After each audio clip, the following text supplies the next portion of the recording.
বৈষম্য বিরোধী ছাত্র আন্দোলনের কেন্দ্রীয় কমিটি ব্যতীত সারা দেশের সকল কমিটির কার্যক্রম আজকে থেকে আনুষ্ঠানিকভাবে স্থগিত করা হলো। এই সম্পর্কে আমি আত্মপ্রকাশ করেছিলাম, সেদিনই আমরা সতর্ক করেছিলাম যে এই ধরনের কোনো কিছু বরদাস্ত করা হবে না। তথাপি তা দেখতে পেয়েছি এইখানের ভিতরে বিভিন্ন মহলের রাজনৈতিক দলগুলোর শেল্টারে, যেহেতু এই কমিটিগুলো যখন গঠন করা হয়েছিল সেই কমিটি গঠনের দায়িত্বে যারা ছিল তারা তো যেহেতু বিভিন্ন ধরনের রাজনৈতিক দল মতের ভিতরে চলে গিয়েছে, তো তখন দেখা গিয়েছে যে তাদেরই শেল্টার বা অন্য ক্ষেত্রে অন্যান্য রাজনৈতিক দলগুলোর শেল্টারে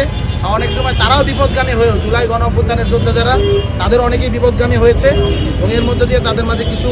কারাপশনের ব্যাপারগুলো আমরা লক্ষ্য করেছি এবং যেটা এই মুহূর্তে ভিজিবলি কন্ট্রোল করা আমাদের পক্ষে প্রায় অসম্ভব হয়ে দাঁড়িয়েছে।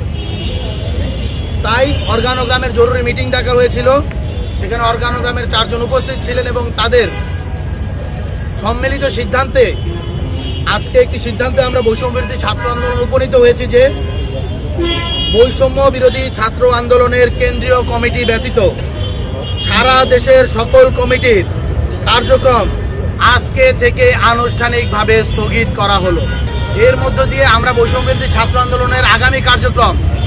কোন উপায়ে পরিচালিত হবে সেই সম্পর্কে আমরা বসবো, একটা রূপরেখা তৈরি হবে। বৈষম্য বিরোধী ছাত্র আন্দোলন জুলাই গণ অভ্যুত্থানের প্ল্যাটফর্ম, জুলাই গণ অভ্যুত্থানের স্পিরিটের সাথে সাংঘর্ষিক কোনো কিছুই তারা বরদাস্ত করবে না,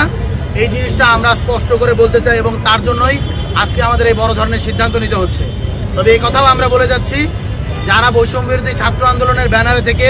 জুলাই গণ অভ্যুত্থানের ঢাল হয়ে জুলাই গণ অভ্যুত্থানের স্পিরিট ধারক ও বাহক হিসেবে থাকার জন্য, এই গণ অভ্যুত্থানের ব্যানারকে বাঁচিয়ে রাখার জন্য, প্ল্যাটফর্মের সাথে কাজ করার জন্য যারা প্রস্তুত রয়েছেন তাদেরকে আমরা একটা কথা বলতে চাই, এখান থেকে কোনো প্রকার আপনি আর্থিক কোনো ধরনের সুবিধা বা কোনো ধরনের ক্ষমতার অপব্যবহার সুবিধা পাবেন না। তথাপি যারা জুলাই স্পিরিটের সাথে লালন করে এই সংগঠনের সাথে থাকার জন্য আশা ব্যক্ত করছেন, অভিপ্রায় ব্যক্ত করছেন, আপনাদের সাথে আমরা যোগাযোগ করব। শিগগিরই আমাদের আগামীর যে সাংগঠনিক কার্যক্রম, সাংগঠনিক কাঠামো কোন উপায়ে পরিচালিত হবে সেই উপায়ে আমরা পরবর্তীতে জানিয়ে দেব এবং এই নিয়ে আমরা আমাদের নতুন যে কার্যক্রমগুলো সেটা হলো গিয়ে অ্যাজ আর্লি অ্যাজ পসিবল পরিচালনা করব। আরও একটা জিনিস আমরা ক্লিয়ার করতে চাই, আইনশৃঙ্খলা বাহিনীকে আমরা আহ্বান করছি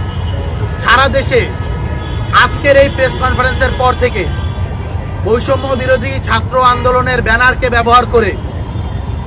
যারা যারা কোনো প্রকার অপকর্ম করার চেষ্টা করবে আমরা এখান থেকে স্পষ্ট জানিয়ে দিতে চাই, আপনারা তাদের বিরুদ্ধে অ্যাকশন নিন। যদি কোনো প্রকার আমাদের হেল্প নেওয়ার প্রয়োজন হয় আপনারা আমাদেরকেও জানাবেন, আমরাও আইনের প্রতি শ্রদ্ধাশীল থেকে আইনের প্রতি শ্রদ্ধাশীল থেকে আমরা আপনাদেরকে সার্বিক সহযোগিতা করার চেষ্টা করব।